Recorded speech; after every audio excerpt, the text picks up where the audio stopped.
নমস্কার বন্ধুরা, আজকে আমরা স্বামী বিবেকানন্দের ৩টি শিক্ষা নিয়ে আলোচনা করব যা তোমার জীবন বদলে দিতে পারে। সালটা 1893 খ্রিস্টাব্দ। স্বামী বিবেকানন্দ আমেরিকার শিকাগো ধর্ম সম্মেলনে দাঁড়িয়ে বললেন, sisters and brothers of America. এটা শুনে গোটা হল হাততালিতে ভরে উঠল। কেন জানেন? কারণ তিনি সমস্ত বিশ্ববাসীর সেই এক সেকেন্ডে মন জয় করে নিয়েছিলেন এবং সাথে সাথে ভারতের লজ্জাও মুছিয়ে দিলেন।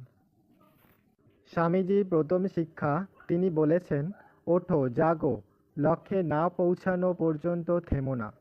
তিনি বোঝাতে চাইছেন, হয়তো আজকে আমরা এমএ পাস, বিএ পাস বা অনেক অনেক ডিগ্রি নিয়ে বেকার, কিন্তু আমাদের থেমে থাকা চলবে না। ওনার দ্বিতীয় শিক্ষা, তিনি বলেছেন, তোমার ভাগ্যের মালিক তুমি নিজেই, কোনো পাড়ার কাকু বা সরকার কেউ না। তুমি চাইলেই তুমি নিজেকে বদলাতে পারো। ওনার তৃতীয় শিক্ষা হলো যে উনি বলেন, দুর্বল, নিজেকে দুর্বল ভাবা পাপ।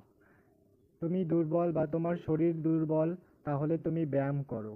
তোমার মন দুর্বল, তাহলে তুমি গীতা পড়ো। তিনি আরও বলেন যে প্রত্যেক দিন সকালে তুমি আয়নার সামনে দাঁড়াও বা নিজেকে প্রশ্ন করো, তুমি এটা কেন করছো, কিসের জন্য করছো, তোমার এটাতে কতটা বিশ্বাস, বা নিজেকে ভরসা করো, নিজের উপর বিশ্বাস করো। তো বন্ধুরা, আমরা শিখলাম যে স্বামী বিবেকানন্দ আমাদের শিখিয়েছেন কিভাবে নিজেকে আত্মবিশ্বাসী করে তুলবো বা নিজের উপর বিশ্বাস রাখবো।